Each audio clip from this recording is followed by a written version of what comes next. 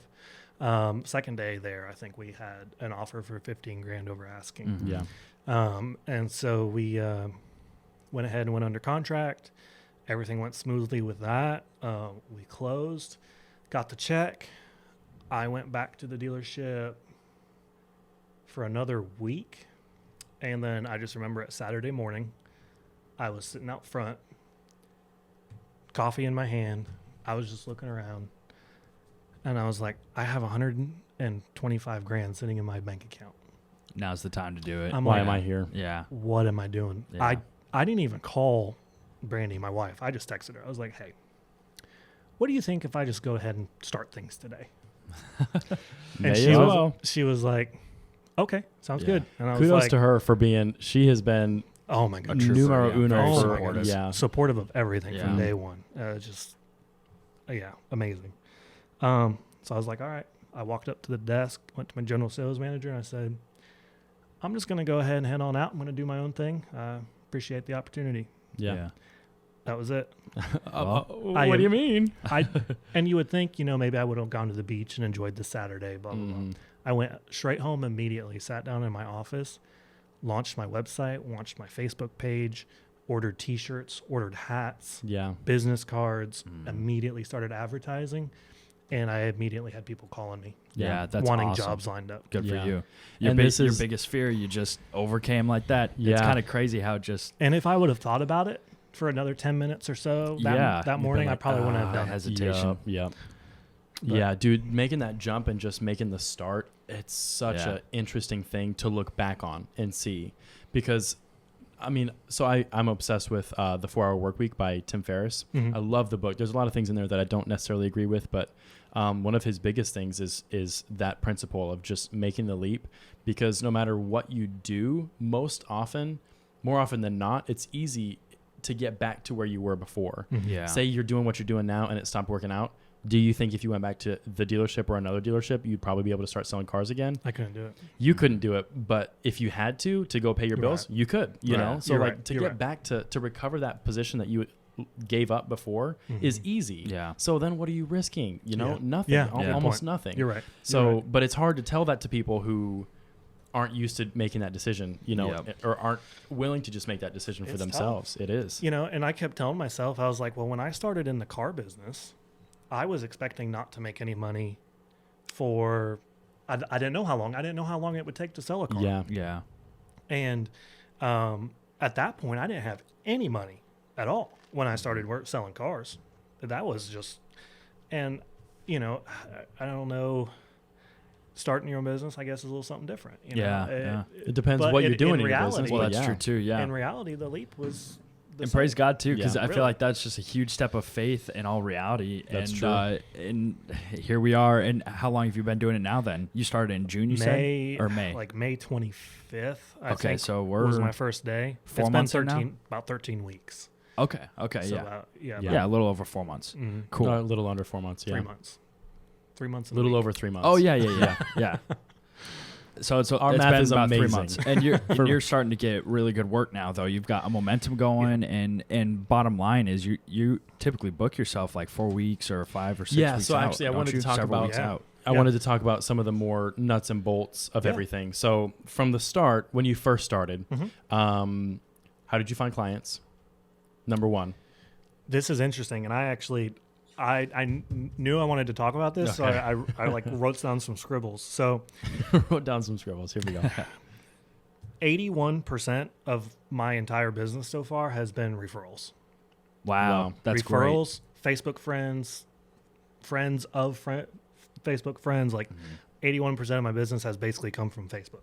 Wow.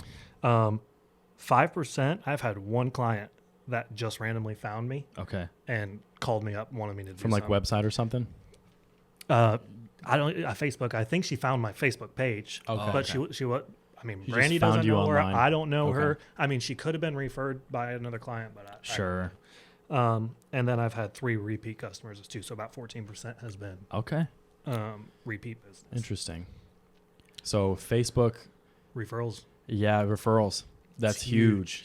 Word of and mouth. I know, and Yeah. No, go ahead. I was just gonna say, I know you guys were like really, especially Brandy was super like just pushing on Facebook, like, hey, you know, he's looking for work. If anybody has any jobs or things like that. So you kind of, I know you had a little bit of a roster built up when you started. Every day, one of her friends calls me. Yeah, That's bet. great. Or her, you know, to Right. get passed along. So it's. Yeah, it's huge. That's something that I remember talking with you about that before you started. Every realtor that we work with complains that they don't have people to do jobs for them. You know, like the smaller, I don't feel smaller bad. jobs. I don't feel bad. Yeah. Well, and so that's kind of what I wanted to ask you too. There's a lot of different like nuts and bolts things. Go ahead. What were you asking? Doesn't have someone to do jobs for Yeah, them? contracting to jobs do- like repairs and stuff. I totally thought you were saying something I else. was picking up on that too. Like they don't have people to refer work to them or something like that. To refer. Like they don't have like clients because they're not putting in the work to get Oh, clients. no. That's what I. No, that's not what I was saying. Okay. I was saying everybody that we talk to can't find handymen to do jobs for them. Right. Okay. So it's like it's a really good time to be doing what you're doing. Yes. But having said that, you started, you had a bunch of little things and stuff like that. But now, as I understand, you have a minimum ticket, right? A minimum service call charge or something like that. Pretty much. And I'm really trying to do about $500 a day. And if I can't do 500 a day, You get a little frustrated. I'll quote it.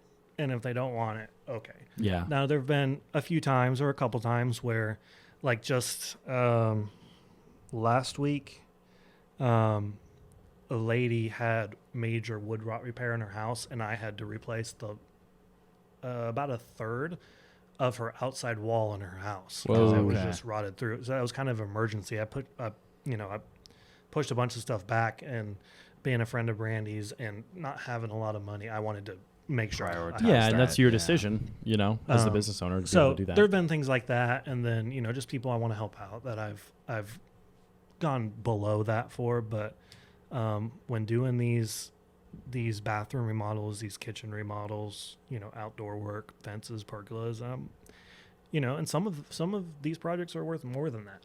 You know, it's a case by case, but when I'm looking at a project, if it's not going to be worth that to me. And that's a great place to be. I'm sure it'll continue to you know, move up, and to already be there after, you know, not quite 4 months yet is phenomenal. Yeah, to be able to have enough work to where you can be a little bit picky and choosy. I turn down work all the time. So what's your selection look like? Is it just like, I don't want to do that? If I don't meet this minimum. Or minimum? Well, more it's just they're not very big projects. So Sure. when I very first launched everything, I labeled myself as a handyman, thinking that with licensing and things like that, that's what I needed to do.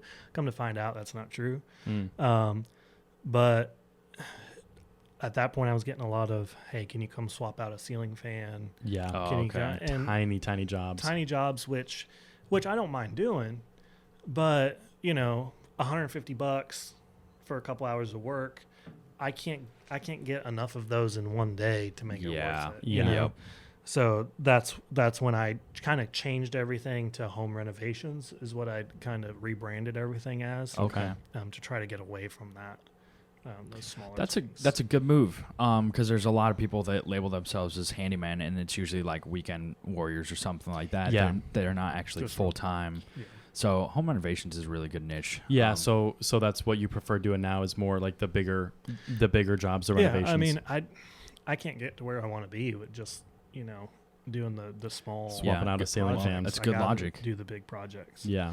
And I lined up my first 5-digit project for November, $10,000. Okay. Very nice. So it's going, and I did 3 consultations today. I got one tomorrow, all big projects too. So the work is there. And Good deal. And I told myself, I told Brandy, I said, when I was still working at the dealership, I said, the only thing I'm going to regret is not doing this sooner. Mm-hmm. But the reason I didn't is because I didn't think I could get the work, well, get the making project. that decision That's hard. Like we And talked now about. I'm Just like, so you know, wish I would have done it sooner. Just so you know, I use that as an example. I've used you at least 2 or 3 times now in talking with different people just about like, this is what I would say to people as well. Like you're never, and for me, it's not necessarily about doing it sooner because there wasn't a whole lot sooner that I could do what I did, but Right. it's like, definitely I hear that from people a lot. Well, I wish I would have done this sooner. I wish I would have started much earlier. When you look back on it, it's never as difficult as you thought it would be, Yeah. you know, I remember laying awake at night thinking, being scared about feeding I your family. don't want to go to the dealership, but am I going to be able to do this? Yeah. Silly. Well, Yeah. I'm very happy to hear that now. And, yeah, that's cool. And we'll also, as kind of a surrogate into that, we'll also keep up with you too. There's a couple guys that we've had as repeat guests already. They have, doubled and even tripled some of their business from their previous episode with us. So that's true. something we'll Harry do down Stanley, the we road. had him on just months after he started, and now he's pulling, 20, he's 25, he's $30,000 a little a over month. a year in. That's awesome. Yeah. Yeah, so he's doing real well. So we are very open to having repeat guests. And Yes. we want you to give us a reason to have you back on. You Yeah. know? Yeah. So I guess those were several of my questions were, where are you getting your business from? Because I wanted to talk about Facebook and referrals. Yeah. And then how do you select what jobs you do? That's one of the bigger ones. Is there advice that you would give other than starting earlier? Is there advice that you would give to anybody who is maybe thinking about starting their own thing? Are there things that you maybe did in the beginning that were ineffective, or some things that you're glad you did? I think don't be scared. Don't be scared to first start. I understand start sooner, but don't be scared to do it. Yeah. Don't be scared to do things that you're not sure of.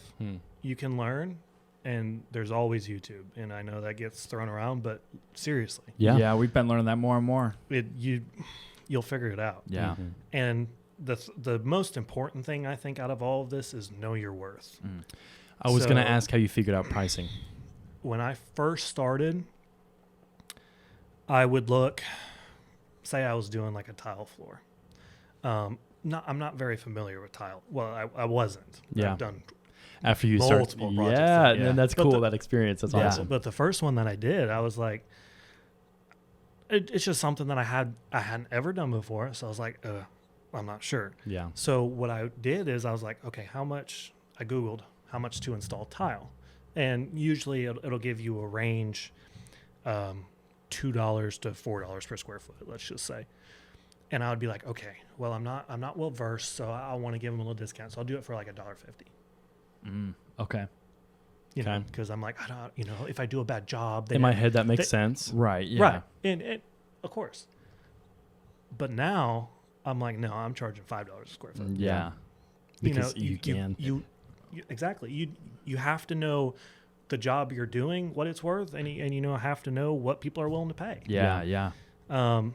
And I don't know, people pay for quality. Mhm. Yeah. One, and people pay for somebody that's actually going to show up and do the work. Yeah. That's is half the so problem. true. Which too. is a huge issue right now, Mhm. especially, I don't know why it's Pensacola, but most of my clients I have them because people won't show up, or they'll start the project and quit. That pergola that we were talking about before this, Yeah. the guy came out, put the post in, and just completely left. Wow. Why? Never came back. Did he get paid or what? He got a deposit, but the deposit he got was probably equal to the amount of work he started. So Okay. like the client really didn't lose any money. Right. But it was But still. still, man. What? But I'm like, What do you? You're doing business, man. I don't If think you that's. finish I the don't get job, it. you'd also get paid the rest of the money. Yeah, I don't Isn't think that that's crazy? exclusive to Pensacola either. No, That's it's got to not, be no. common everywhere because it's just- people. it blows my But mind. Yeah, definitely yeah. contractors. I hear complaints from people all the time that they can't get again, like I said inconsistent. earlier, they can't get contractors to show up and do the work. Mhm. You know. And the amount of people, just real quick, for instance, this morning, the consultation I did, she had new floors put in about 5-10 years ago. So this was a while ago. Okay. But she's like, yeah, I don't like how they did the floors. And I walk in, so it's laminate, planks. Okay. Walk in the front door, the hallway is lined up, just straight. I'm like, okay. You go to the hallway, and the laminate turns and goes like this. Oh, that's interesting. You drop down to the den, and it turns and goes back the other way. And I'm like, what in the world? I was like, why would it not all go the same direction? It's just a simple thing. yeah. I'm like, Yeah. That's. but it's just that's what I come to with these jobs. They're like, yeah, the last guy did this. And I'm like, The last guy was terrible. I don't claim to be an expert, but goodness gracious. Yeah, but you're priced right for the work that you do. With that being said, Yeah, exactly. Oh, goodness. If you pay $1.50 per square foot, you get $1.50 per square foot typically. Exactly. Yep. Well, and that's something too we've talked about with I think Jimmy Ward when we had him on the podcast. Yeah, he's know a your worth. freelance photographer. Yeah, know your worth, exactly. And determining pricing is one of like a very difficult thing for a lot of people. Yeah, and it's hard. We've got a friend who is a photographer. Another friend who's a photographer, and she's not sure at what point she should start charging more, but her quality is way higher than from the first session. That's when she should. Fair enough. That's true. You should always charge more than you think that you should. And I know that sounds weird, but people, if you're doing a good job, especially if you're showing up, doing the job that they asked you to, if you're personable and you work well with people want to work with you. They do, and people will pay to be able to work with you. Absolutely. You know? I have not had. I'm trying to think. I haven't had one client argue with me on price. Really? At all. That's great. That's good. Yeah. And part of that is because it's referral business too. That's true. That's too. huge. You have a rapport with them before you even show up. That's a huge thing. Yep. Okay, so we've talked a good amount about business operations and your story getting started and things like that. So where do you see yourself? You're doing full remodels and things like that now. You're doing kitchens, bathrooms, so you're getting some really good experience. You're doing your first $10,000 remodel in November. I mean, these are huge milestones. Yeah, big steps. So let me ask you, the dream has always been flipping. Where are you headed from here? So what's the agenda? What's the plan from here on out? I'm getting goosebumps. Oh, just yeah, when you dude. said that. So I feel like now I'm closer than ever to doing it full time. Right at a tipping point. I would like, and I want to. Dreams and goals are very important, but at the same time, I try to be very realistic because I don't want to set the expectation too high for myself to be like, oh, it's not attainable. Why am I even trying? Yeah. Right. So I hope by the end of next year, 2022, or the beginning of 2023, so that December, January time, Okay. I'll be able to buy my first multi-unit. Okay. So I'm looking at a triplex or quadplex. And then once that gets rolling, preferably one that needs work that I can flip and make a little bit more high end would be the goal. Yeah. Sure.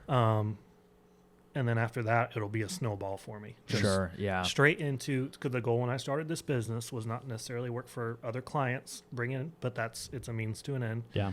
So save as much as I can from these clients, and then I'll just be doing the same work for myself. Yeah. Okay. So I'll buy a multi-unit, single family, whatever it is, flip it, rent it, rent it. That's the goal. Yeah. Take the rent, invest it back into the business until I decide I don't want to do it no more. Yeah. Well, I'm excited So for you. It's exciting and it's close, but at the same time, I need to focus on the present and my work too. Yeah, That's trust not let exactly that Trust go the away. process. It's that cliche saying, but it's so true. It's important. You do have to Yep. just take it I one would- step at a time. I would like to think in another year I would be ready. Yeah. We'll We'll see. see. Yeah. You never know. Well, and the thing is, that's kind of how it is for us as well. I'm in a very different place now than I thought I would be. Exactly. 2-3 years ago when I first started. Oh, absolutely. So as you start making more, what we decided to do is invest into the business instead of turning in and starting to do properties. Now we're building out a bigger structure to be able to handle the kind of things that we want to do in the future. So in a year, who knows where you'll be? You may be pulling some really good money, and A year ago, I didn't think I'd be where I am now. yeah, exactly. That's So exactly right. that was that's a huge surprise. Yeah. And I guess that's the thing that I love about business in general and real estate specifically, because that's the game that we're all in. But with business, I was just talking with Mark the other day, and I just was saying there's no rules. There's not any rules for what time you have to wake up and go to bed, how you have to select and treat your clients. I mean, the marketplace will push you out if you don't do a quality service. Yep. Right. If you don't perform. But having said that, it's all up to you. It's up to you to decide your pricing and what days of the week you're going to work and what your plans are and things like that. And it's so liberating. It's so exciting. It's that a you breath have of fresh air. Yeah, really. it is because it's all on you. All the responsibility, but also all the benefits fall on you as well. Once you've done the required work to get there. So I love Yeah, it's invigorating. It is exciting. So multifamily units, and then just passive income over time. Just build up a portfolio for yourself. Okay. Yep. Understood. Awesome. I mean, in 10 years, I'll be 37. I hope to, at that point, have so much that me and the next generation is set. Yeah. Is really the idea. Yeah. It's a good goal. Let's keep. And 10 years that's a very achievable time Yeah, frame. exactly. I mean, think about what has happened in the past year. In the last Multiply 2 that years. times 10. Yeah. 10x it. Yeah. Going back to Grant Cardone at the beginning of the podcast. Oh, man. Shout out to Grant Cardone, man. That guy shaped so much of the way I think. Yeah. And now I look at him and I'm like, who's this guy? In a good and bad way. Yeah, Yeah, for sure. exactly. For sure. Yeah. Yeah. But definitely just in a work hard kind of way. Yeah. So, all right. Well, it is time for the, we haven't come up with the name of it, but the final five. The final five. That's good, though. Yeah, I the like final like five. that, yeah. The same 5 questions that we ask every single guest at the very end of the show. So, number 1, we'll start off easy. Lob you a softball. What's your favorite restaurant in Pensacola or the surrounding areas? You could do Milton or Pace. That's fine. That's all right. We accept Santa Rosa County as well. Man, there's so many good ones, though. Yeah, there is. There's so if one thing Pensacola has, and Pensacola It's Beach, good food. it's food. Oh, yeah. Good eating. I mean, flounders, crabs, Grand Marlin, Mm-hmm. You name it. Roadhouse. love. There's so, So many. what's your one favorite then? If you had to pick one, I would say probably flounders. I'm gonna say flounders. that's a good choice. Like Yeah. you said, flounders, McGuire's, and crabs are 3 staples. And they're all very similar. Just have their own. they have the same owner. Oh, and redfish, bluefish is Okay. amazing. Oh, yeah. That's for another sure. good one. For sure. So, favorite business book as well, number 2. Mm-hmm. What's a book? Man, I used to read so much. Yeah. I don't know. I will say, shout out to our boy Grant Cardone, but when the 10x rule, I love him or hate him, but on the basis of just putting in the time and work Performance, yeah. to get the results you want, Yeah. that book is right on the money. Yep. You want this result, okay, do 10 times the work. Mm-hmm. Yeah.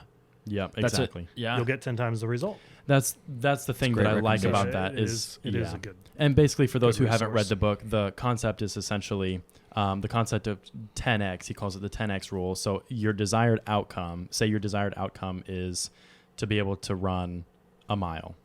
Well, train to run 10 times that. Train to run 10 miles. Mhm. And so you'll pass a mile easily. And even if you fall short of 10 miles, you're much, much further than the original goal that you set.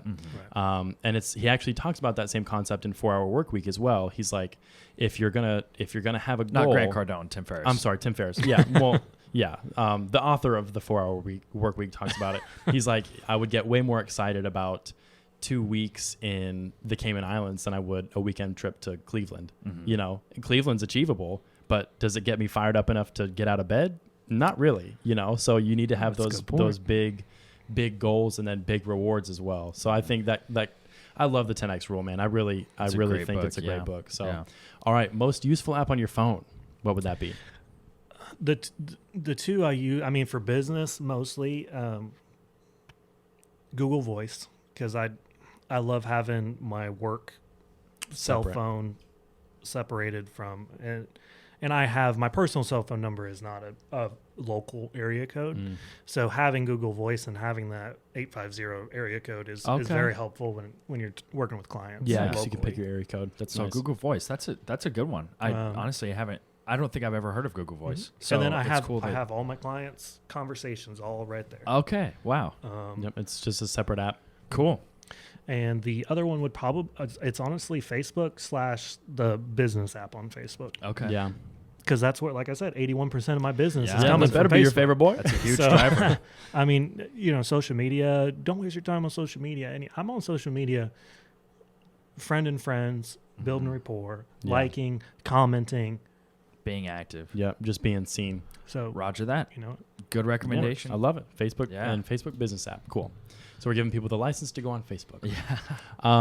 All right. So that's question number 3. Yep. What's question number 4? Okay. Question number 4 is, We haven't done the final 5 in a couple weeks, like I said. Sorry, my final 5 is a little rusty. What is where can people Doing a great job, Mike. Yeah, thank you very much. Where can people find and connect with you? So Facebook, probably Facebook would be the easiest place. Well, I mean, any one of them. I have my Facebook business page, Fix by Fitz LLC, and then I also have my website, fixbyfitz.com. Okay. My phone number, 850-679-5449. Perfect. Text or call. Yeah. Perfect. All right. Awesome. And we'll link up to the Facebook and your website as well. Absolutely. If anybody wants to. So the last and hardest question then. Oh dear. And then the most exciting. Yes. Dun-dun. Do you remember what it is? I do. Okay. Yes. All right. So, thanks for helping me out. Dan. Yeah. Absolutely. What is one accomplishment, whether in business or in your personal life, that you are the most proud of?